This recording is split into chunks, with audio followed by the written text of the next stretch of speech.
Merhaba sevgili hanımlar. Divapatik YouTube kanalıma hepiniz hoş geldiniz. Bu videomda sizlere ayakkabı formunda iki renkli dikişsiz çok güzel bir patik modelimin anlatımını yapacağım.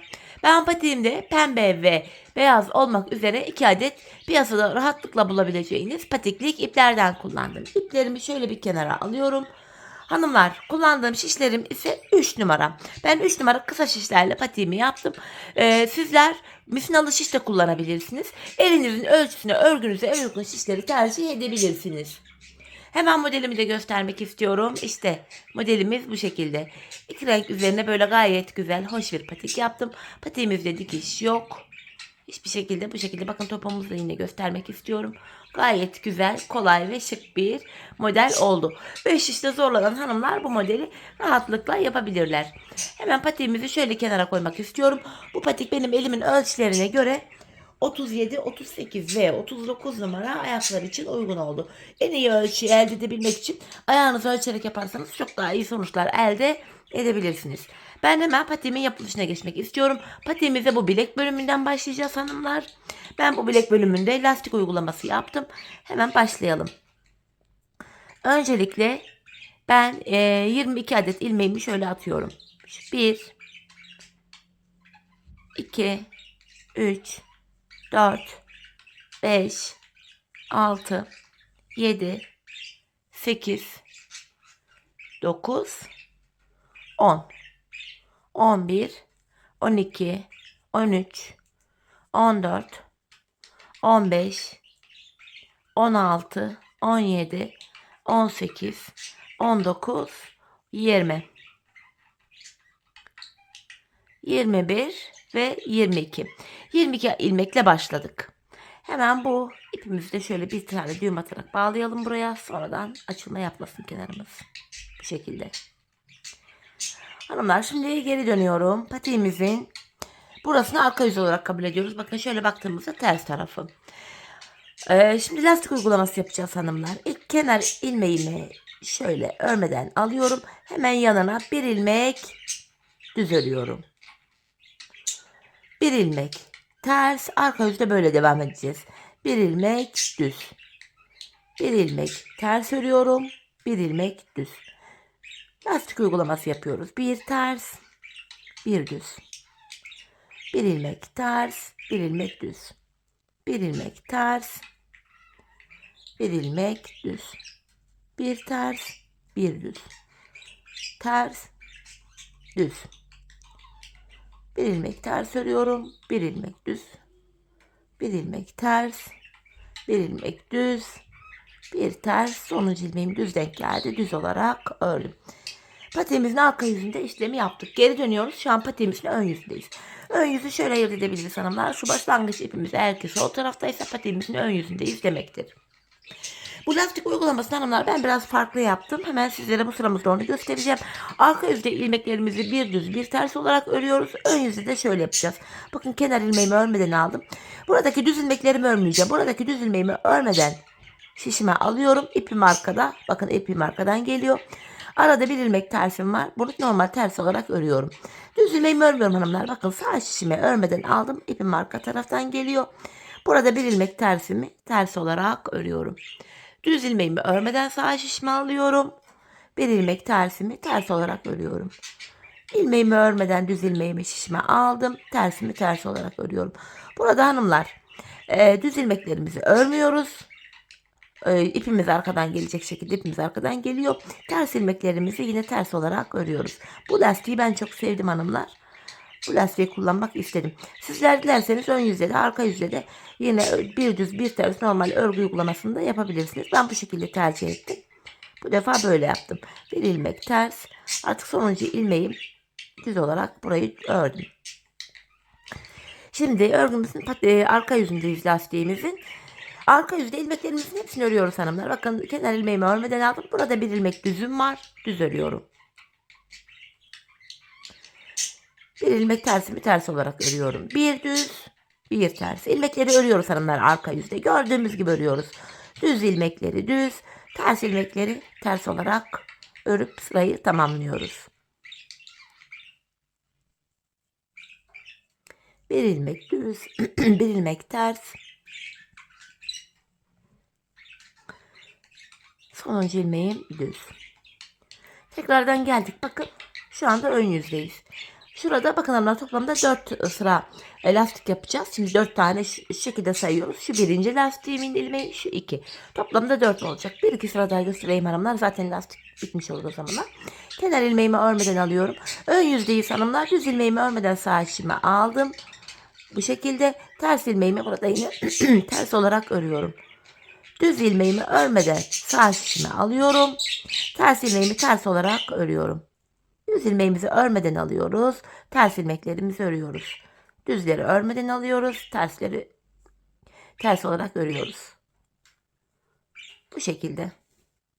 Yapacağımız işlem böyle hanımlar. Çok güzel, hoş duruyor bu lastik modeli. O yüzden bunu kullanmak istedim. Patiğimizin ön yüzünde ördük. Arka yüze geldim. Arka yüze yine ilmeklerimizi gördüğümüz gibi öreceğiz. Bir düz. Kenar ilmeğimi örmeden aldım. Bir düzüm var. Hemen burada bir ilmek tersim var. İlmekleniyor, bazen düzün gelmiyor. Düzelterek örüyorum. Bir ilmek düzüm var. Bir ilmek tersim var. Bu şekilde ilmeklerimizi örüyorum. Bir ilmek düz. Bir ilmek ters. Bir düz. Bir ters. Bir düz. Bir ters. Bir düz. Bir ters. Bir düz. Bir ters. Bir ilmek düz. Bir ilmek ters.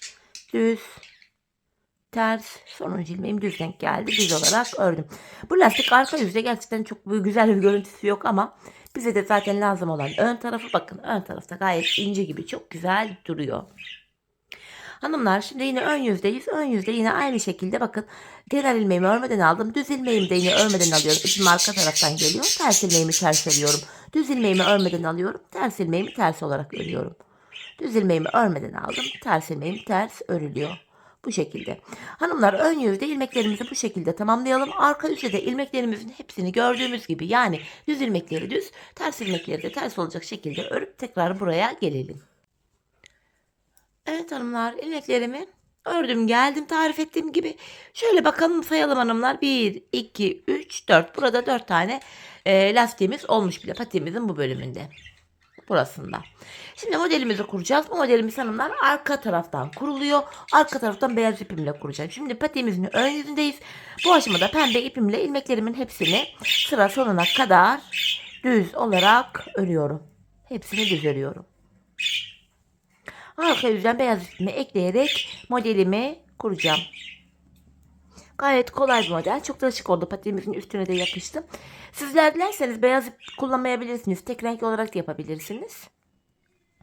Ben böyle bir patiğim biraz renkli hoş dursun diye beyaz koydum aralara. Bu şekilde ön yüzde ilmeklerimizin hepsini düz olarak ördüm. Arka yüze geldim. Hanımlar, arka yüzde beyaz ipimi ekleyeceğim artık. Hemen alıyorum şu beyaz ipimi. Şöyle ilk ilmeğimizi bu şekilde eklemek amacıyla şöyle ters olarak örüyorum.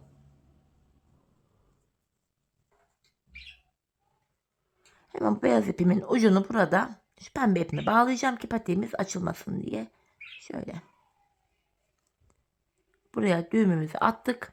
Hanımlar, bu aşamada şöyle devam edeceğiz. İlk kenar ilmeğimizi ekledikten sonra buraya bir ilmek düz örüyorum. Bir ilmek düz. Arka yüzdeyiz hanımlar, modelimizi kuruyoruz. Bir ilmek düz ördüm. Bir düzden sonra iki ters, iki ilmek düz örüyorum. İlmeklerimin yönü düzgün gelmediği için düzelterek örüyorum burada. İki ilmek ters örüyorum. İki ilmek düz. İki ilmek ters örüyorum. İki ilmek düz. İki ilmek ters örüyorum. İki ilmek düz. İki ilmek ters örüyorum. İki ilmek düz. Sonuncu ilmeğimizi de düz olarak ördük. Şimdi geri dönüyoruz. Modelimizin ön yüzündeyiz. Hemen şimdi desenimizi kurmaya başlayacağız hanımlar. Bu aşamada yine ilk kenar ilmeğimi örmeden alıyorum. Hemen bakın şuraya baktığımız anda burada ters ilmeğim var. Bunu ters olarak öreceğim. Ön yüzden baktığımızda hanımlar aralarda 2 tane ters ilmeğimiz var. Ters ilmeğimiz hep ters olarak örülecek. Şimdi geldik 2 tane düz ilmeğimize. İlk düz ilmeğimi yine düz olarak örüyorum. İpimi şişime şöyle bir kere doluyorum. Yanındaki bir düz ilmeğimi yine düz olarak örüyorum. 2 ilmeğimiz vardı. Burada 3 ilmeğimiz oldu şimdi. İlmek sayıları arttı fakat modelin ilerleyen bölümlerinde tekrar buraya 2 ilmek düşüreceğiz. Aradaki 2 ters ilmeğimi ters olarak örüyorum. Modelimizin ikinci sırasındayız. Ön yüzdeyiz. Şimdi burada 2 ilmek düzüm var. İlkini yine düz olarak örüyorum. İpimi şişime bir kere doladım. Bir ilmek daha düz ördüm. Arada 2 ilmek tersim var. Yeniden 2 ilmek düzüm var. İlkini düz olarak ördüm. İpimi şişime bir kere doluyorum. Bir ilmek daha düz örüyorum. Arada 2 ilmek tersim var. Bir ilmek düz ördüm. İpimi şişime bir kere doladım. İkinci düz ilmeğimi de yine düz olarak ördüm. Arada 2 ilmek tersim var. Bir ilmek düz örüyorum. İpimi şişime bir kere doluyorum. Bir ilmek daha düz örüyorum. Arada 2 ilmek tersim var. Geri geldim. Modelimizin şimdi 3. sırasındayız hanımlar. Burada ilk ilmeğimi örmeden alıyorum. İlmekleri bakın gördüğümüz gibi öreceğiz. Burada bir ilmek düzüm var, düz örüyorum. Ortada hanımlar bakın bunlar ters. Bu ters ilmeklerimi ortadaki bakın ilkini ters örüyorum. Ön yüzde artırma yaptığım bu ilmeğimi de yine ters örüyorum. Yanındaki bir ilmeğimi de ters örüyorum. Burada 2 ilmek düzüm var, düz örüyorum.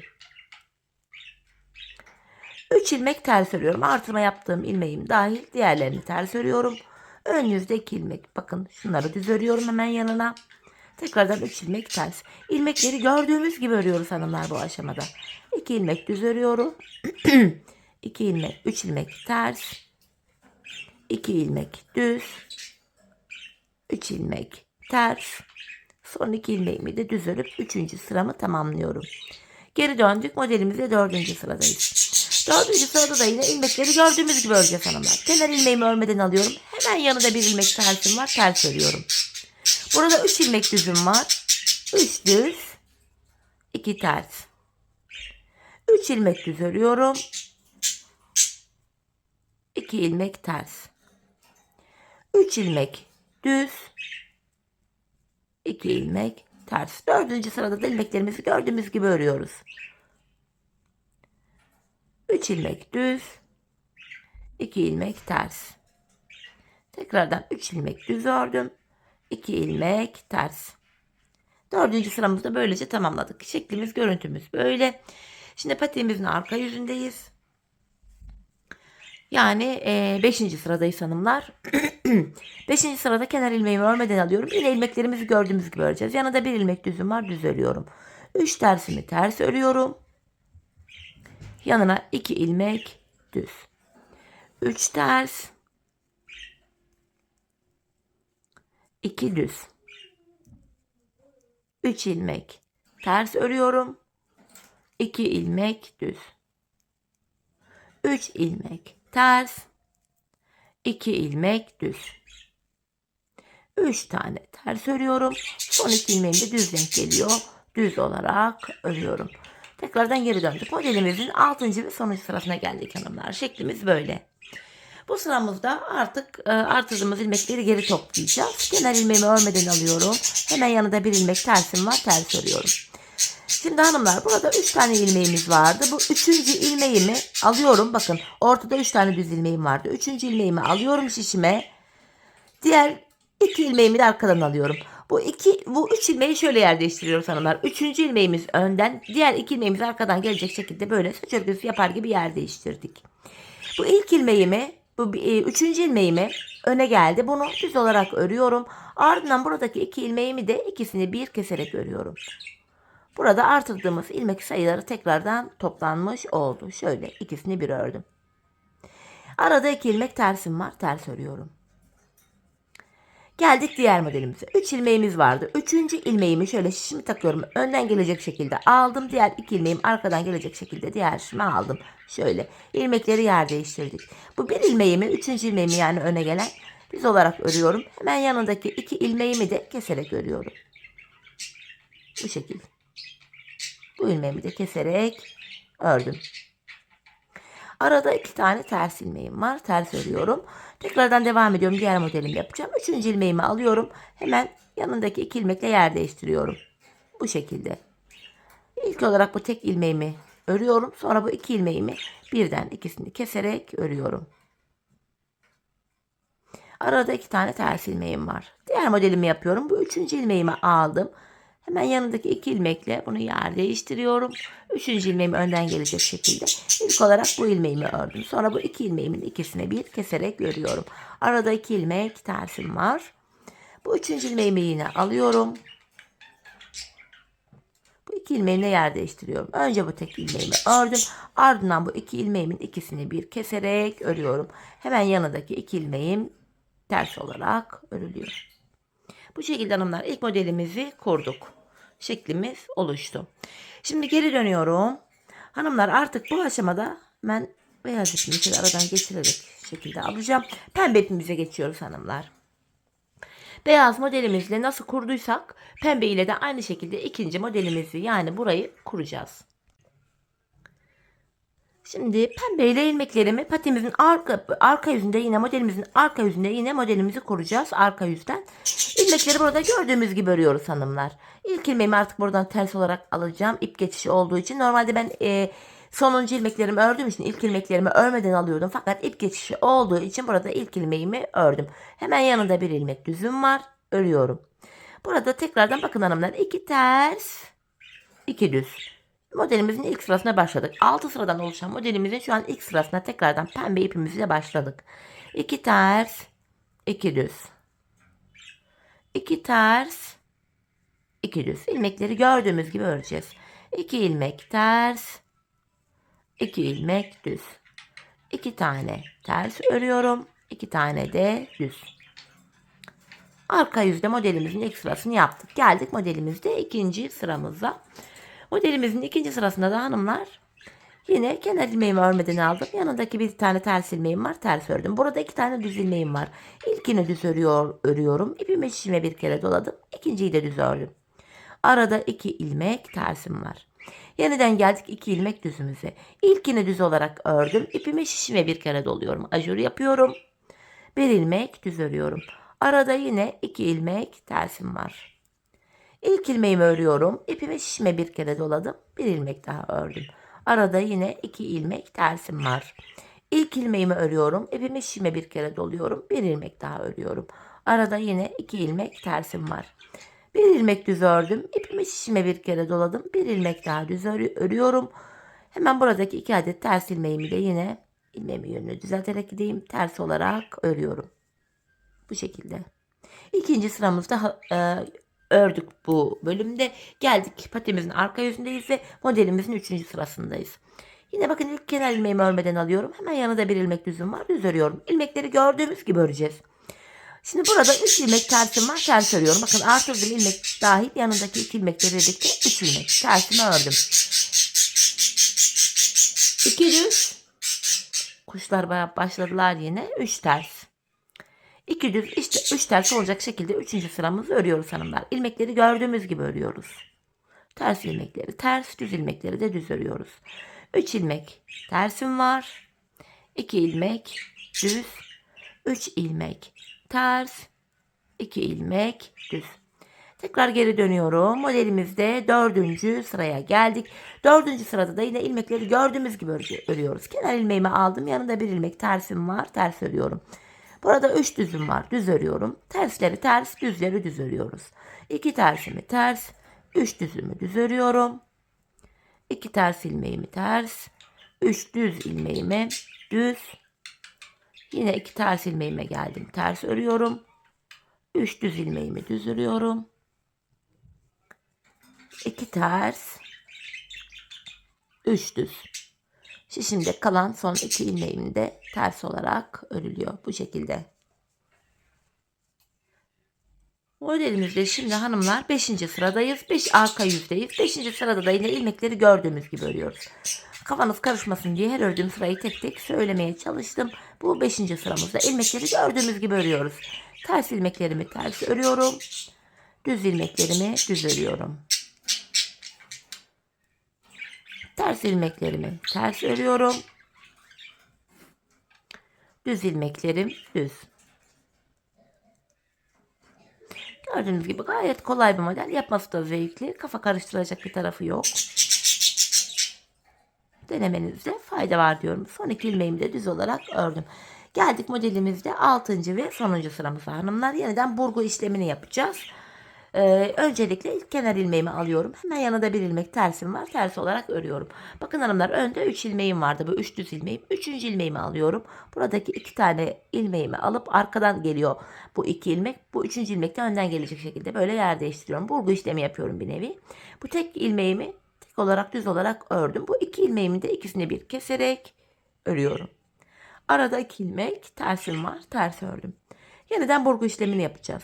Buradaki ilmeğimi alıyorum. 3. ilmeğimi. Bu 2 ilmekle yer değiştiriyorum. Bu tek ilmeğimi ördüm. Bu 2 ilmeğimin ikisini de keserek örüyorum. Arada 2 tane ters ilmeğim var. Diğer modelimi de yine aynı şekilde yapıyorum. 3. ilmeğimi alıyorum. Hemen yanındaki 2 ilmeğimle yer değiştireceğim. Şöyle. Bu tek ilmeğimi öncelikle düz olarak örüyorum. Buradaki 2 ilmeğimi de keserek ördüm. Arada 2 ilmek tersim var. İlmek sayıları tekrardan 22 oldu hanımlar. Artırdığımız ilmekleri geri topladık burada. 3. ilmeğimi aldım. 2 ilmeğimle birlikte şöyle yer değiştiriyorum. İlk ilmeğimi düz olarak örüyorum. Hemen yanındaki 2 ilmeğimi de kestim. Arada 2 ilmek tersim vardı. Ters ördüm. Sonuncu modelimi de yine aynı şekilde yapacağım. Buradaki bir ilmeğimi düz olarak ördüm. Yanındaki 2 ilmeğimi de böyle ikisini bir keserek örüyorum. Yanındaki 2 ilmeğim ters. Bu şekilde. Modelimiz bitti hanımlar. Şimdi arka yüzden yeniden beyaz ipimizle yine modelimizi kuracağız. Hani burada kafanız karışacak olursa modelin ilk başına bakarak modelin devamını da yine kurabilirsiniz. 2 modeli size gösterdim. Modelimiz arka yüzden kuruluyor. Şimdi beyaz ipimizle 3. modelimizi yaparak devam edeceğiz. Hanımlar, hemen şöyle modelin üzerinde göstermek istiyorum. Ben bu patiğimde şu beyazla olandan itibaren sayacağım. 1, pembe olan 2, beyaz 3, pembe 4, beyaz 5. Toplamda en son modelimi beyazla yaptım. 5 tane model kurdum. Tam denk geldi.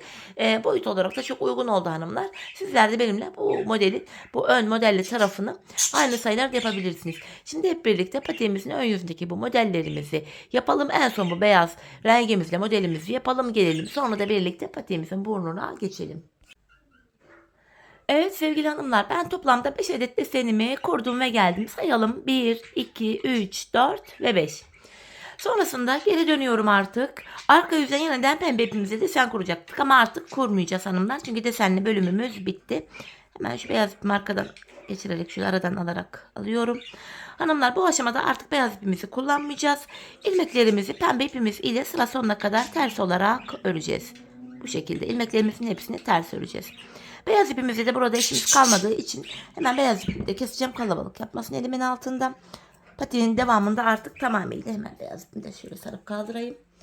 Patiğimizin devamında artık tamamen pembe ipimizi kullanacağız. Sadece modelimizi yaparken beyaz ip kullanmıştık. Evet, bunu buraya bağladım. Şimdi ilmeklerimi artık sıra sonuna kadar hepsini patiğimizin arka yüzündeyiz ters olarak örüyorum. Yeni model kurmuyoruz artık. Hepsini ters örüyorum.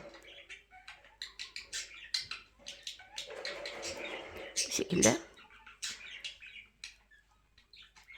Şu aradaki 2 düz ilmeklerimin yönü düzgün gelmediği için bunları düzelterek örüyorum buradaki ters örgülerimi.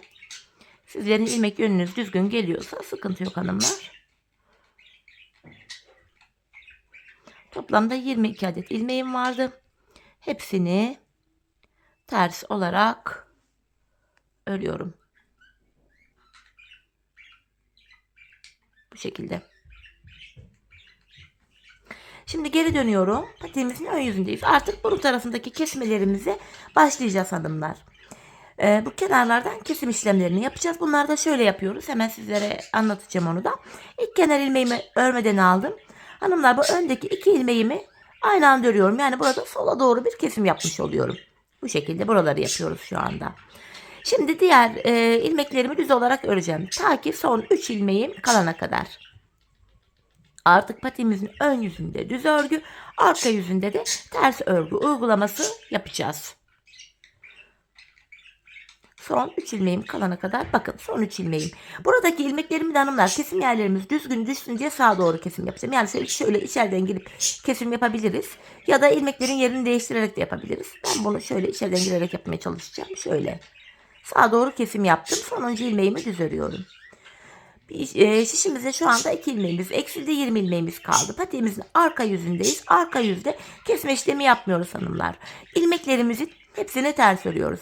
Kesme işlemini sadece ön yüzde yapacağız. Arka yüzde ilmeklerimizi ters olarak öreceğiz. Kesme işlemi yapmadan. Kesme işlemini ilk ilmeği ördükten sonra yapıyoruz. Bir de son 3 ilmek kalana kadar örüp öyle yapıyoruz. Sonuncu ilmeğimi de yine ters olarak ördüm. Geri dönüyorum. Tekrardan göstereyim sizlere. İlk ilmeğimi örmeden aldım. Hemen önündeki 2 ilmeğimi aynı anda keserek örüyorum. Diğer ilmeklerimi son 3 ilmeğim kalana kadar düz olarak öreceğim. Bir de diğer taraftan kesme işlemi yapacağım.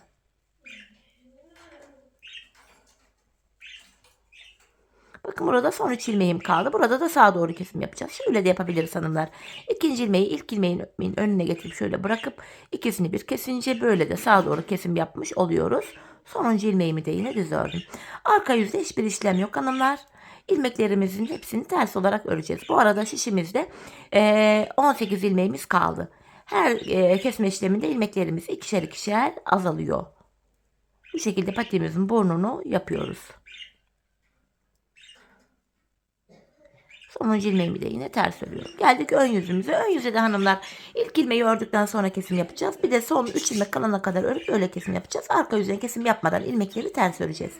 Biz bu kesme işlemini şişimizde 10 ilmek kalana kadar devam edeceğiz. Şimdi hep birlikte şişimizde 10 ilmeğimiz kalana kadar kesme işlemini yapıp gelelim. Evet hanımlar şimdi 10 ilmeğim kalana kadar kesimimi yaptım. Arka yüzden de 10 ilmeğimi ters olarak ördüm. Patiğimizin burun tarafını bu şekilde hallettik. Şimdi hem patiğimizin taban tarafını yapacağız hem de artırmalar yapacağız. Hem de tabanımızı artırmalarımızı yaparken tabanımızı da bu üst tarafa ekleyeceğiz. Bunun için de yapacağımız işlem şöyle hanımlar. Şimdi bu kenar ilmek yerlerinden ilmekler çıkartacağım. İlk kenar ilmek yerim bakın hanımlar hemen burası. Yeri belli zaten. İlmeğin iki kanadından birden şişimi takıyorum. Buradan şöyle bir adet ilmek çıkarttım. Şişimdeki 10 adet ilmeğim vardı. 10 ilmeğimi düz olarak örüyorum. Yine patiğimizin tabanında ön yüzde düz, arka yüzde de ters örgü uygulaması yapıyoruz hanımlar. İlk ilmeğimizi sağ taraftan çıkartıyoruz. İkinci ilmeğimizi de sol taraftan. Sonuncu ilmeğimi de ördüm. İlk ilmeğimi sağdan çıkartmıştım. Şimdi sol taraftan ikinci ilmeğimi çıkartacağım. Bakın sıradaki kenar ilmek yerim burası. Buradan şişimi takıyorum. Şöyle bir adet ilmek çıkartıyorum. Şişimde şu anda 12 adet ilmeğim oldu. 10 ilmeğim vardı. Bir ilmek buradan çıkarttık. Bir de buradan çıkarttık. 12 ilmeğimiz oldu. Şimdi geri dönüyorum. Patiğimizin arka yüzünde hanımlar ilmek çıkartma işlemi yok. Bu ilk kenardan çıkarttığımız ilmeğimizi örmeden alıyoruz. Kalan ilmeklerimizi sıra sonuna kadar ters olarak örüyoruz. Arka yüzden ilmek çıkartma işlemi yok. İlmeklerimiz ters olarak örülüyor. Sonuncu ilmeğimi de yine ters ördüm. Geri dönüyorum. Yeniden ön yüzdeyiz. Yine bu sağ taraftan ilmek çıkartacağız. Sıradaki kenar ilmek yerimiz bakın yerleri belli hanımlar. Burası. Buradan şişimi takıyorum. Şöyle bir ilmek çıkartıyorum. Şişimde 12 adet ilmeğim vardı. 12 ilmeğimi düz örüyorum. Sağ taraftan ilk ilmeğimizi çıkarttık. Şişimde 12 ilmeğim var. Bir de buradan ilmek çıkarttık. 13 oldu. Sonuncu ilmeğimi de ördüm. Şimdi bu sol taraftan ilmek çıkartacağız. Sıradaki kenar ilmek yerimiz zaten belli burası. Buradan da bir ilmek çıkartıyorum. Bu şekilde. İlmek sayılarımız 2 tane daha arttı. 14 tane ilmeğimiz oldu şu anda şişimizde. Geri dönüyoruz. Arka yüzde ilmek çıkartma işlemi yok. İlmeklerimizi arka yüzde tamamen ters olarak örüyoruz.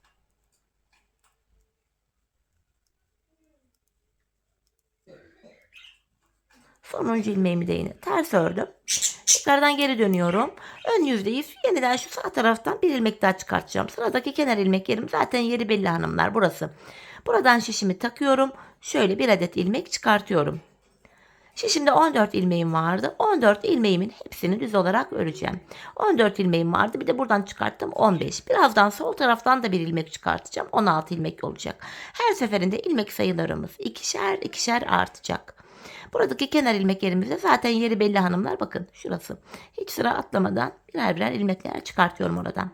Bu şekilde şöyle hem patiğimizin burnu oluşmuş oluyor hem de patiğimizin tabanı üst tarafına ekleniyor hanımlar. Şöyle yeniden geri döneceğiz. İlmeklerimizin hepsini arka yüzde ters olarak öreceğiz. Ön yüzde düz, arka yüzde ters örgü uygulaması yapacağız patiğimizde. Yine sonuncu ilmeğimi de ters ördüm. Bu şekilde hanımlar. Yapacağımız işlem bu. Şimdi tekrardan sıradaki kenar ilmek yerlerinden ilmekler çıkartacağız. Bu şekilde ilmekleri sıra sonuna kadar düz öreceğiz. Sonra sol taraftan ilmek çıkartacağız. Bu şekilde patiğimiz devam edecek. Devamlı olarak ilmek çıkartacağız hanımlar. İlmek sayılarımız her defasında böyle ikişer ikişer artacak. Böyle. Sonuncu ilmeğimi de ördüm. Buradaki kenar ilmek yeri zaten belli burası. Buradan da bir adet ilmek çıkarttım. 18 ilmeğimiz oldu. Sayalım. 4, 8, 12, 16, 18 ilmeğimiz oldu. Arka yüzden ters öreceğiz. Ön yüzden ilk sağ taraftan, ikinci sol taraftan ilmekler çıkartarak bu şekilde devam edeceğiz hanımlar.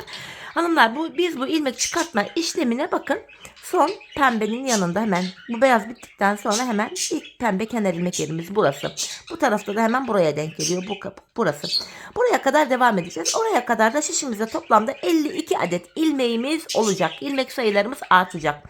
İlmek sayıları arttıkça bu şişimizdeki ilmekler biraz sıkışık gibi görünecek ama bu gözünüzü korkutmasın. Patiğimizin şeklinde şemalinde herhangi bir bozulma olmuyor hanımlar.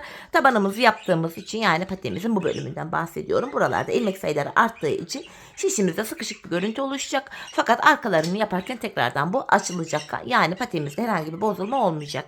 Hanımlar, bu bölümde dikkat edilmesi gereken şu.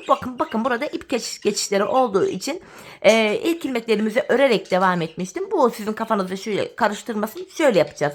Bakın burada ip geçişleri yok. Burada 3 tane beyaz kenar ilmek yerim var. 3 tane pembe, 3 tane beyaz, 3 pembe bu şekilde. Buradan 3 tane sağ taraftan 3 tane beyaz kenar ilmek yerinden ilmek çıkartırken karşıdan da yine eşit olarak 3 tane ilmek çıkartacağız. Buradan 3 tane pembe kenar ilmek yerinden çıkartırken karşıdan da yine 3 tane alarak çıkartacağız. Bu şekilde patiğimizin tabanı birbirine simetrik olarak, eşit olarak tamamlanacak. Buna dikkat edelim. Ben dediğim gibi patiğimin şişimde 52 adet ilmeğim olana kadar artırmalarımı yaptım. Bu bölümde de yani şöyle ilmekler şu şekilde bayağı bir sıkışık duruma gelecek. Fakat o gözünüzü korkutmasın. Patiğimizde herhangi bir bozulma olmayacak. Şimdi hep birlikte tarif ettiğim yere kadar, yani bu beyazdan sonraki ilk pembe kenar ilmek yerlerine kadar ilmeklerimizi çıkartarak artırmalarımızı yapalım, gelelim. Sonra da patiğimizin arka tarafına birlikte geçelim.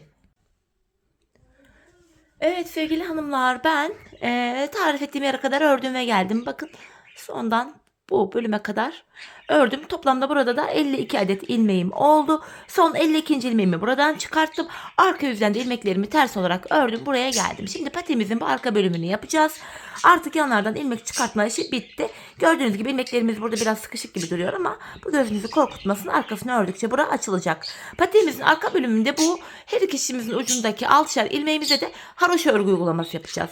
Ben hem ön hem de arka yüzde düz örgü örerek haroşayı elde ediyorum. Sizler her iki tarafta ters örerek de haroşayı örebilirsiniz. Haroşa örgü şu şekilde, ben ilk alt ilmeğim haroşaydı, bunu düz olarak ördüm. Şimdi patiğimizin ön yüzündeyiz. Yine ilmeklerimi düz olarak örmeye devam ediyorum bu bölümde.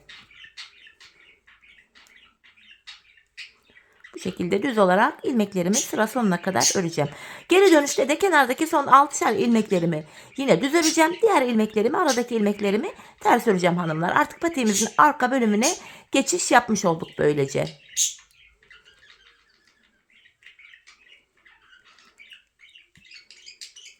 Örmeye devam ediyorum 52 adet ilmeğimi yine düz olarak.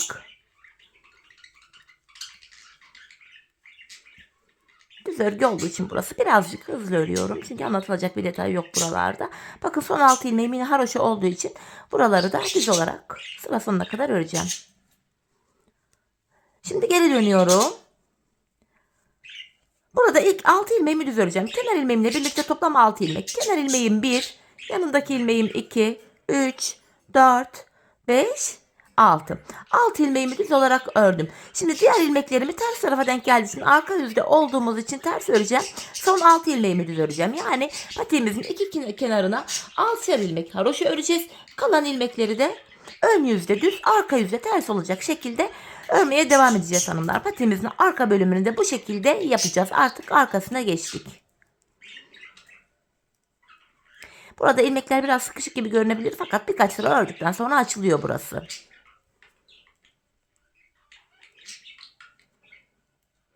ters örmeye devam ediyorum yine ilmeklerimi ta ki son alt ilmeğim kalana kadar. Son alt ilmeğimi düz öreceğim sadece. Bakın son alt ilmeğim kaldı. Düz olarak örüyorum. Kenarlarda bir diş haroşamız oluştu bile. Şimdi ön yüzlerine bakacağız zaten. Şöyle.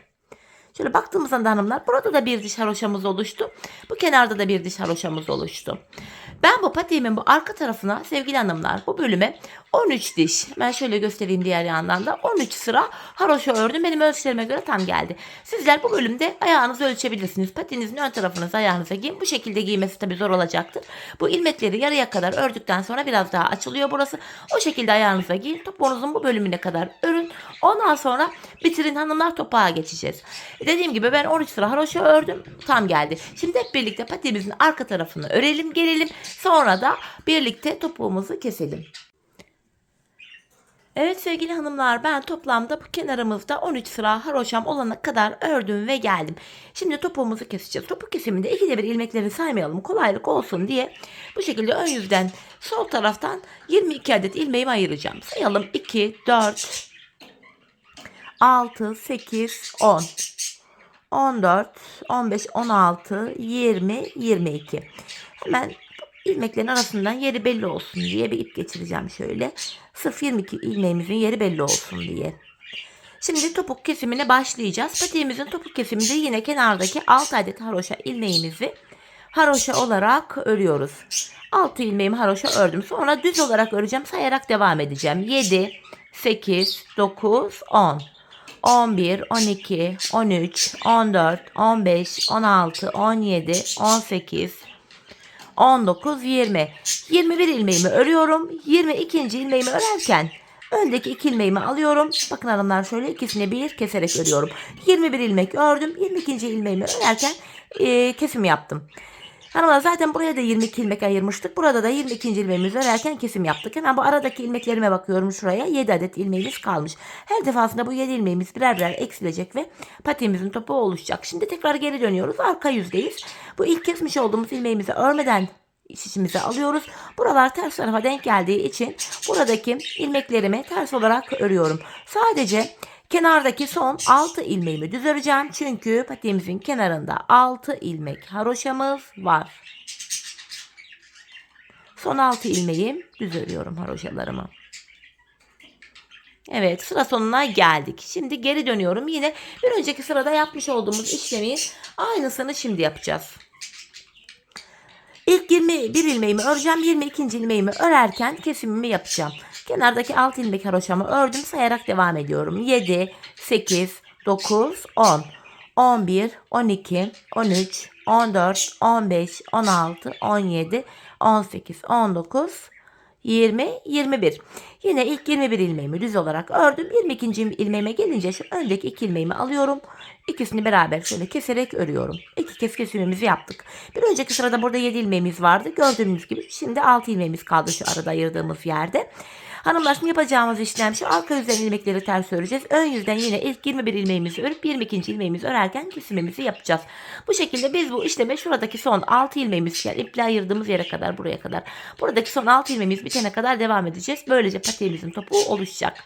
Şimdi hep birlikte buradaki son 6 ilmeğimiz bitene kadar patiğimizin topuğunu tarif ettiğim gibi kesip gelelim.